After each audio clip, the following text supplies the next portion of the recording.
Live, local, late breaking. This is WNBF News at 4. The newest coronavirus data for South Carolina is in. Today saw record numbers for the state. A closer look at how many cases are being reported where you live. That's just moments away. And new at 4, this winter is expected to be the slowest season for travel to the Grand Strand since the pandemic shutdowns. What the Myrtle Beach Area Chamber of Commerce is doing to get visitors to come here in 2021. Plus, the man accused of killing 2 law enforcement officers during a shooting spree 2 years ago was back in court today. What decisions were made and why? That's coming up. Good afternoon to you. We're glad you're with us. I'm Eric Weisfeld. Meredith is on assignment, and you are watching your only local news at 4 o'clock. First this afternoon, if you have outdoor plans this weekend, you are going to love the warmer temperatures. Warmer than we've gotten used to this week, in fact. Chief Meteorologist Jamie Arnold starts us off at 4. He is live from Thompson Farms with his certified most accurate first alert forecast. A great day to be outside, Jamie.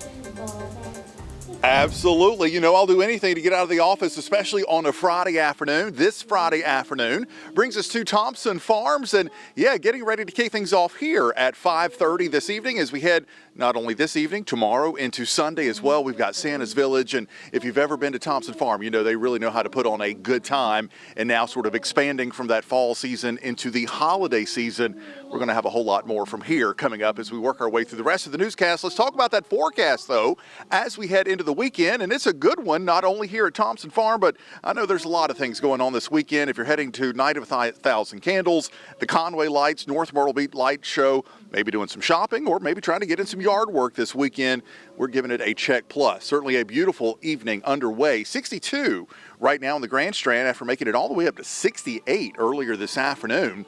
Now, as we head through the rest of the overnight hours tonight, we'll send those temperatures down into the low 50s here across the Grand Strand, 47 in the PD, and then check out those temperatures tomorrow afternoon, a pair of 68s coming in for both the Grand Strand and the PD. Still looking at 70 by the time we head towards Sunday. I'll have the rest of your weekend forecast and a much more unsettled forecast for next week all coming up. Live for now in Thompson Farms, outside of Conway, I'm First Alert Chief Meteorologist Jamie Arnold. The South Carolina Department of Health and Environmental Control says there are a record high number of new coronavirus cases in our state this afternoon, with more than 3,000. But it is important to note a slight drop in the positivity rate. In all, there are exactly 3,187 new confirmed cases. That brings a total since the beginning of this pandemic to more than 228,000.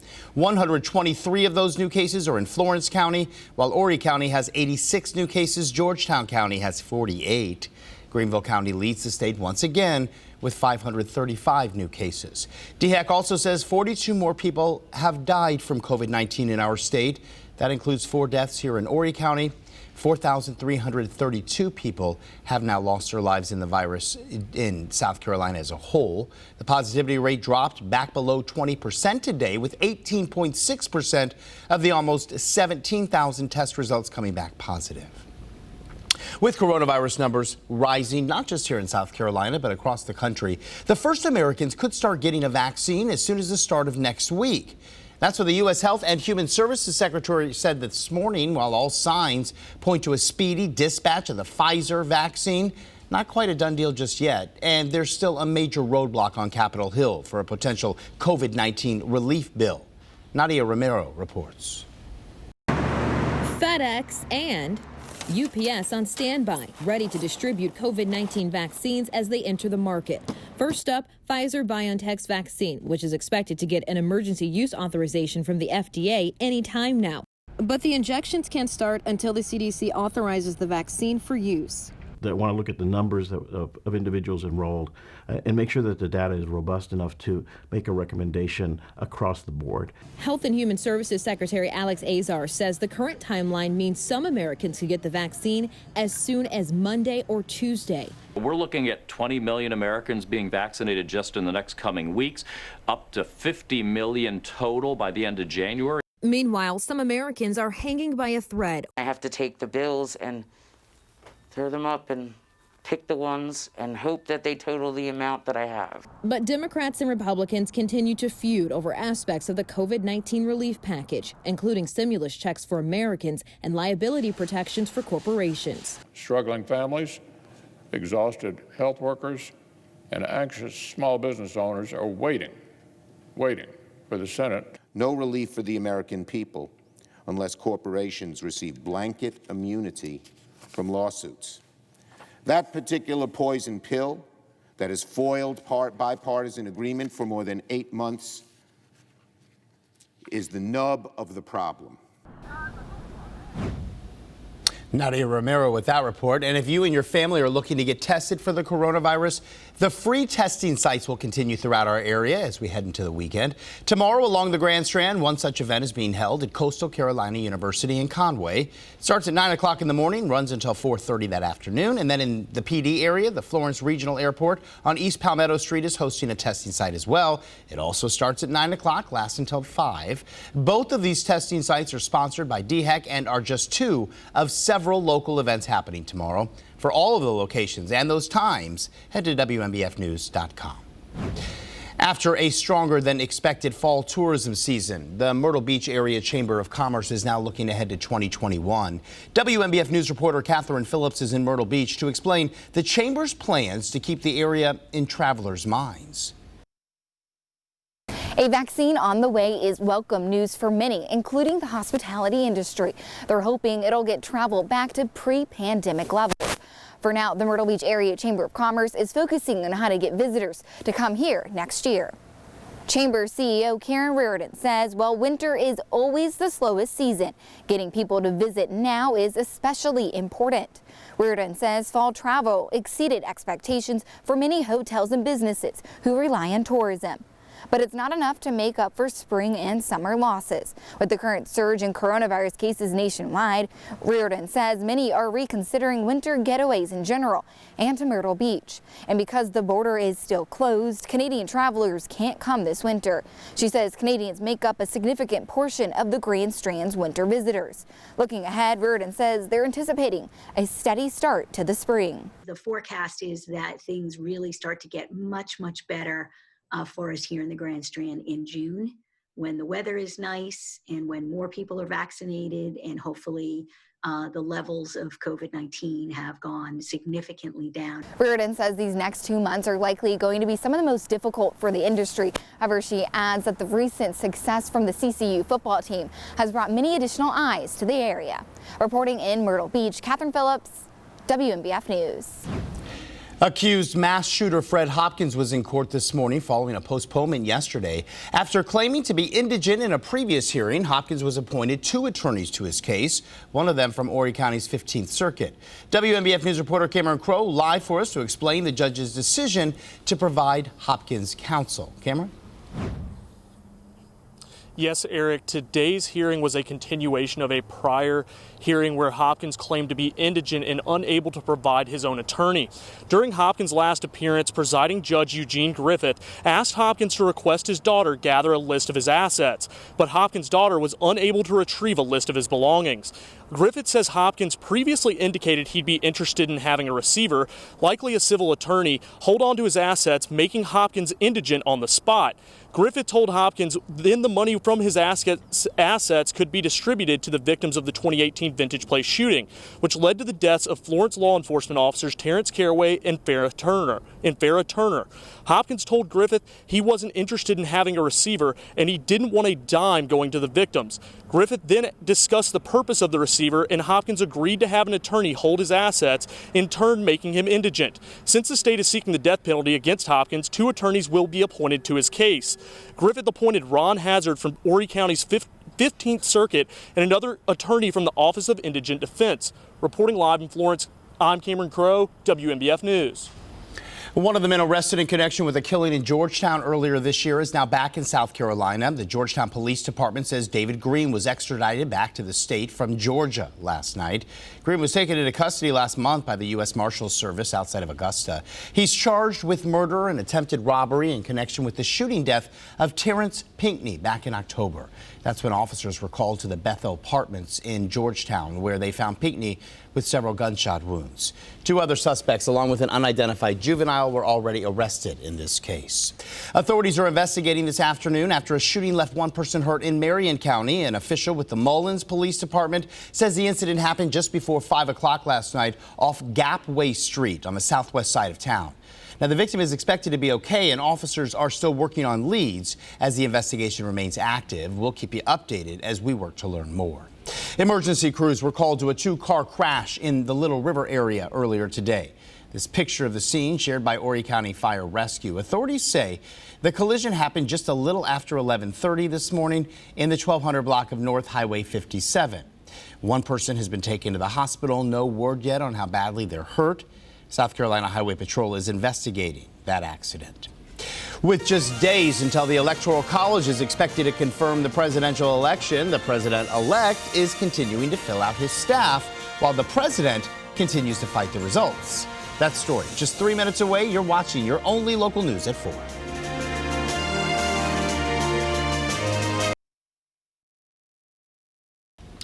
President-elect Joe Biden is moving ahead with more staffing announcements today as President Trump and his supporters dig in for a last-ditch effort to reverse the election results. NBC's Alice Barr reports now from the nation's capital. With the Electoral College set to finalize President-elect Joe Biden's victory on Monday, supporters of President Trump are scrambling to back a long-shot legal challenge. Texas asking the U.S. Supreme Court to reverse Biden's victory in 4 swing states: Pennsylvania, Wisconsin, Georgia, and Michigan. It would essentially mean the end of democracy in the United States of America, and that is not hyperbole. That is the undermining of 4 states in our country. Texas wants the high court to bar the 4 states from casting their Electoral College votes until it hears the case. Legal experts say delaying that vote would be unconstitutional. Yet more than 100 House Republicans have now signed on to support the suit, making unfounded allegations that the same election where many of them won re-election was riddled with fraud. Even some fellow Republicans question the basis for the lawsuit. Texas is a big state, but I don't know exactly why it has a right to tell 4 other states how to run their election. Amid the last-ditch effort, President Trump, for the first time, seeming to tacitly acknowledge the incoming Biden administration as the president-elect formally introduces more staffing picks, including many familiar faces from the Obama administration. They bring deep experience and bold new thinking. And on Capitol Hill, the Senate passed a 1-week spending bill to prevent a government shutdown and buy time to try to break the stalemate over a desperately needed COVID relief bill. In Washington, Alice Barr, NBC News. Now the certified most accurate forecast from First Alert Chief Meteorologist Jamie Arnold. All right, a good Friday afternoon, a beautiful Friday afternoon here. We are live at Thompson's Farm at the Brickyard, getting ready for a fun, very festive Friday evening here. Of course, you probably think of the farm more in the fall. Well, they're carrying over into the holiday season this year. About a 6-acre area, play area. We've got animal feedings, petting zoo, holiday photo props, a lot of really cool character interactions, gingerbread man, Rudolph, 4D hay wagon ride all the way down here to Santa's Village, hundreds of Christmas lights, Mount Crumpet, and even Whoville here. And of course, what's an evening this time of the year without some hot chocolate?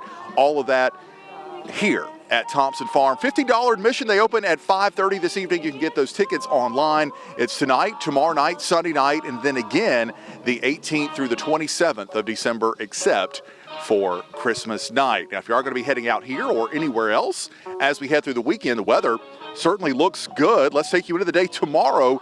Notice skies do occasionally turn mostly cloudy at times as we head through the day on Saturday, but the rainfall forecast keeping us dry despite occasionally mostly cloudy. No rain in the forecast for tomorrow.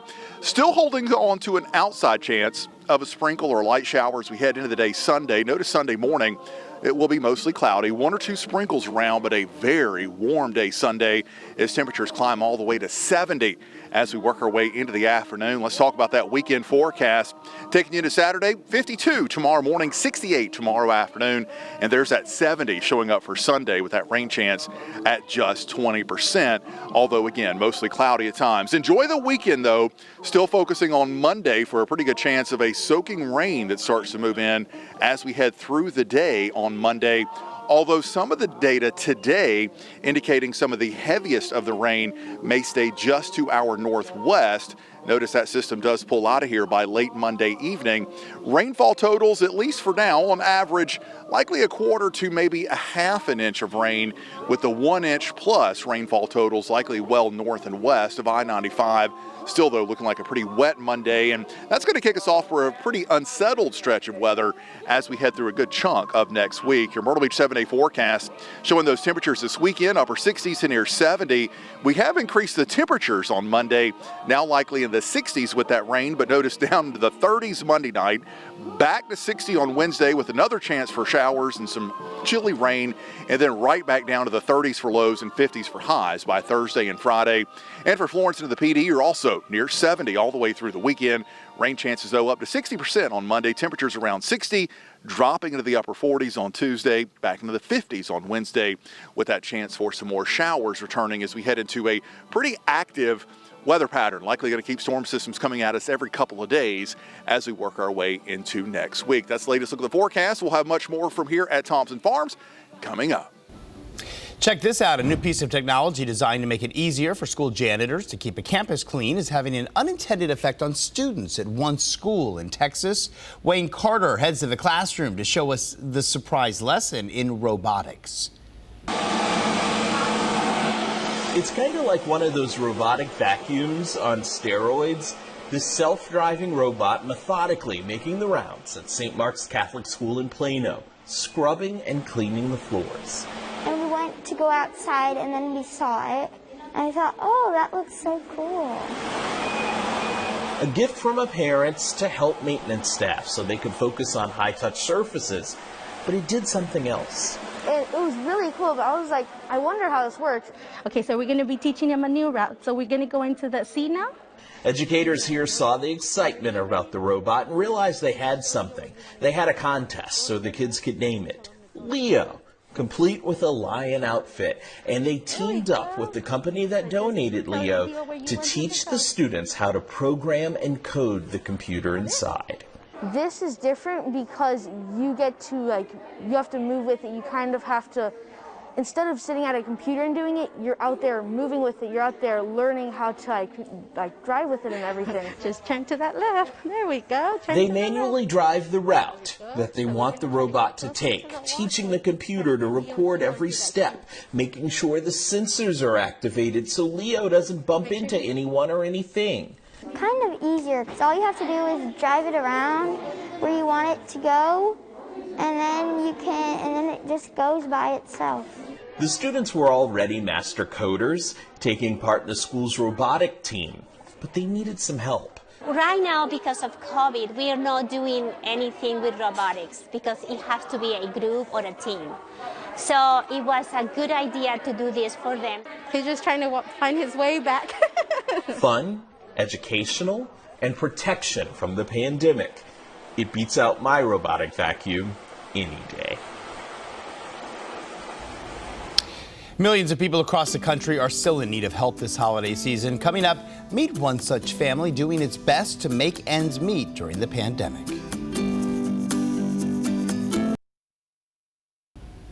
12 million Americans will have lost their unemployment benefits by Christmas if Congress doesn't act quickly. Still, families across the country are doing what they can to survive the holidays and beyond.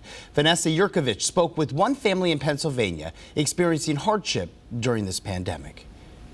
I would describe this as the last nice memory that I had. Angela Kearney stands in front of her tree at home in Pottstown, Pennsylvania, reminiscing with her aunt and longing for last Christmas. This was when I received the new job. I was going to be able to buy a home for my family. The new job was as a paralegal after she put herself through school in her 40s while recovering from surgeries to fix a disability, racking up $63,000 in student loans. With a new salary of $55,000, she was finally able to provide for her children. That is more money than I've ever seen in my life. I promised them we would get a house. I promised them that they would be normal children, and then the pandemic hit. And I can't keep those promises anymore. It looks like everybody's dancing. Just 4 months after landing that job, Kearney was furloughed in March, and her weekly unemployment of $300 does little to cover the bills for her and her 3 children living at home. I have to take the bills and tear them up and pick the ones and hope that they total the amount that I have. Her unemployment is slated to run out in January, along with 12 million other Americans, and dozens of programs designed to protect them will too. First, student loan, payments have been halted. So once that expires, that's a new bill that's going to hit people quickly. You have local eviction bans that will expire. And then, of course, the expansion of unemployment insurance. As that's going away, we're seeing more people not put back to work. For years, Kearney and her family were on several government assistance programs, including disability and food stamps. Last year, she finally got off them.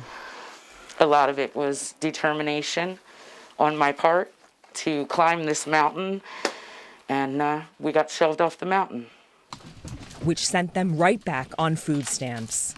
How much money do you get on that card? We get $400 a month. Does that cover it? It has to, right? Congress is negotiating a stimulus bill that could drastically shape the next few months for families like the Kearneys. But significant long-term relief may not arrive until President-elect Biden is inaugurated in late January. For a lot of families, waiting until after the inauguration is just going to be too late. Christmas will look different for many American families, including the Kearneys. What do you think of our lights this year, huh?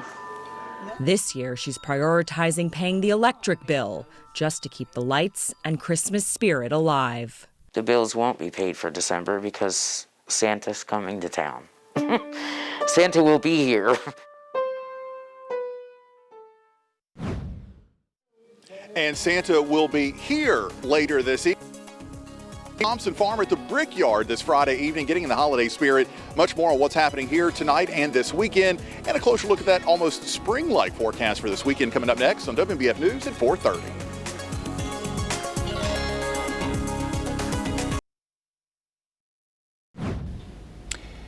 Death couldn't prevent a father from celebrating his son's birthday. Matt Goodman celebrated his 21st with a beer bought by his father, who passed away years ago.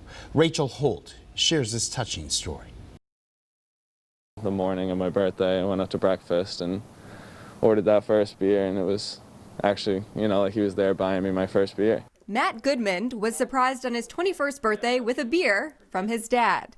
It was unexpected because Matt's father, John, had passed away from cancer nearly 6 years ago. He was just a life of the party, just all-around great guy. He did whatever he could to make me happy. Not wanting to miss out on a party, John gave his daughter Casey a $10 bill.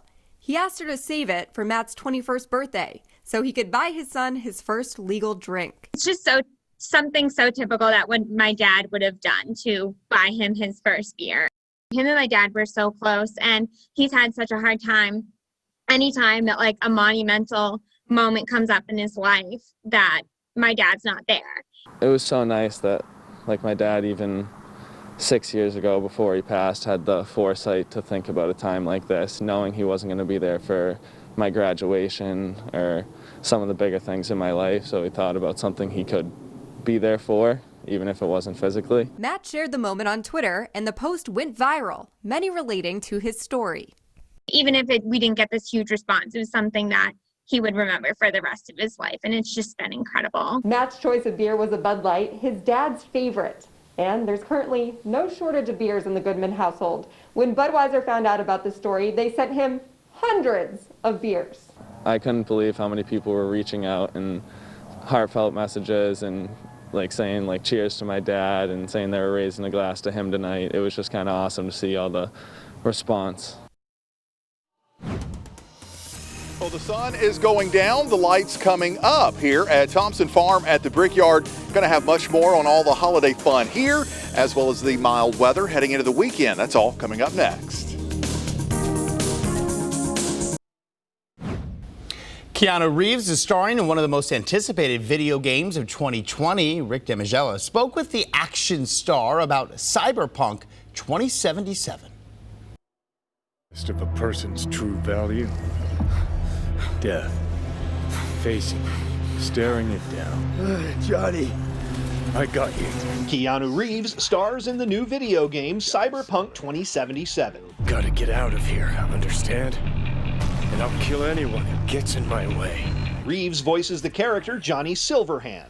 It's an open world role-playing game, playing a character and then in situations being able to choose different branches or threads through your decision making and dialogue and how you related to characters. Changed my mind. Don't want you dead anymore. I thought that sounded really immersive, and for me, playing Johnny Silverhand, I could play different versions of that one character. For the most part, you don't get to play such a broad spectrum of many different versions of the character in terms of being like supportive or antagonistic, you know, duplicitous.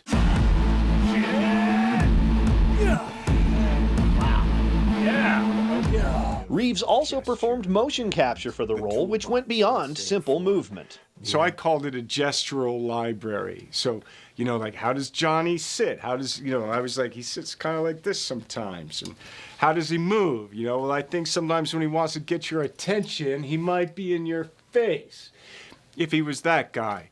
Or, you know, he might just be kind of contemplative and trying to figure it out.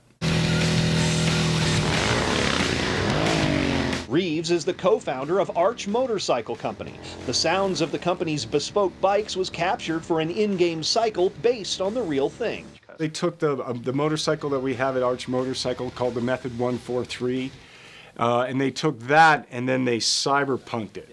And then their designers worked with the designer at Arch Motorcycle, Gard Hollinger, and they came up with the Nazare. We have a city to burn. Ready for my cybernetic upgrades in Hollywood, I'm Rick Damigella. Cyberpunk 2077 is out now for PC, PlayStation, and Xbox. It is rated M for mature. Now, the certified most accurate forecast from First Alert Chief Meteorologist Jamie Arnold. And welcome back to Thompson Farm at Brickyard Plantation here, not too far from downtown Conway. What you're taking a live look at now is Santa's Toy Workshop, just one of the many displays that are going on here at Thompson Farm. Gates open at 5:30 this evening. To get those tickets, you can check out thompsonfarmandnursery.com. Check out their Facebook page as well. Going to be a really fun time here. This is 5:30 to 9:30 tonight. Tomorrow night into Sunday night, they'll pick it back up again, the 18th through the 27th of December, each one of those nights, except for Christmas night. And if you are going to be heading out one of those evenings here this weekend, well, the likelihood of dry weather is high. Notice as we head into the day tomorrow, it's a rain-free forecast, but we're still holding on to that 20% chance of a stray shower as we head into the day on Sunday. That chance, though, looking slim. We're talking about a sprinkle and the vast majority of it staying dry. But for the past couple of days, we have been talking about our next rainmaker coming up on Monday. Notice those rain chances at 60%, and it does look like Monday kicks off what's likely to be a pretty active stretch of weather as we head into next week. We do get a break on Tuesday, but potentially another rainmaker as we head towards Wednesday into Wednesday night. But this weekend, not only are we for the most part dry, we're certainly quite warm. 68 for Saturday, 70 for those afternoon temperatures on Sunday. So a beautiful weekend. But there's that rainmaker as we head into the day on Monday, still kind of shifting around a bit as far as where the axis of the heaviest rain falls. Starting to look more and more today like some of that heaviest rain stays north and west of our area, where they may pick up 1 to 2 inches of rain north and west of I-95 back into western North Carolina. Still some decent rain across our area, but those totals likely to be less here at home. Now, as far as that forecast goes overnight tonight, we'll watch some patchy fog developing. Pretty mild with temperatures down to 52, then climbing our way to 68 with mostly cloudy skies, but a dry forecast for Saturday. Then notice that Myrtle Beach 7-day forecast after those temperatures of 70 Sunday, still into the 60s Monday with that good chance of rain before cooling off and drying out Tuesday, warming up and turning wet again Wednesday, and then clearing out and turning cool again as we head towards Thursday and Friday. But again, gates open here at 5:30 this evening, even a drive-in movie. Now you need advance tickets for that. Again, you can check them out on Facebook at Thompson Farm at Brickyard Plantation for the latest on that. So looking forward to those gates opening, the Hayride, Santa's Workshop, even Whoville, set up here at Thompson Farm. We're going to have much more as we head through WNBF News at 5, 6, and 7. Sounds like a perfect Friday night. Well, Shipageddon, it's a term the National Retail Federation says some are using to describe this holiday season. With so many people shopping online amid the pandemic, there's added pressure on the transportation industry. All those truck drivers are responsible for moving goods from warehouses to eventually get to you. Sarah Thompson reports now on how one of the country's largest trunking companies is keeping those trucks on the road and their drivers healthy. I'm forecasting myself. By June of next year, I'll hit my 2 million safe miles. Tom Lair has been crisscrossing the United States in one of these 18-wheelers for 19 years, a proud driver for Schneider. This year has been unlike anything he's ever experienced. We are seeing ourselves being a little bit more busy. We're picking up loads and delivering them. Arkansas to here, we delivered last night. So we're picking up that pace a little bit. And to make sure they stay on the road, Schneider has rolled out changes like continuous supplies of PPE and contactless deliveries when drivers arrive at their destinations. Check your steps. Lair says he and other drivers feel a responsibility to stay healthy. Increase the vitamins, eating correctly, water. You'll see a lot of guys out walking around even now, around the trucks just to do anything to stay healthy. That's a necessity in an industry where the level of expectation rises daily. There is this instantaneous nature of what we want, and we might be tracking our shipments and things like that. So what customers are asking for is a continued raise of the bar of service. You need not look farther than what might be called the great toilet paper run of 2020 to understand that demand for service and just how essential this industry is. I think people now get it more than ever, that they know that a truck brought it, and I think there's a different level of respect now, a needed level of respect that everyone is giving towards their drivers. Something as simple as people coming on the interstates and actually yielding at that sign and letting the trucks go by, yeah, we're seeing that a lot more often.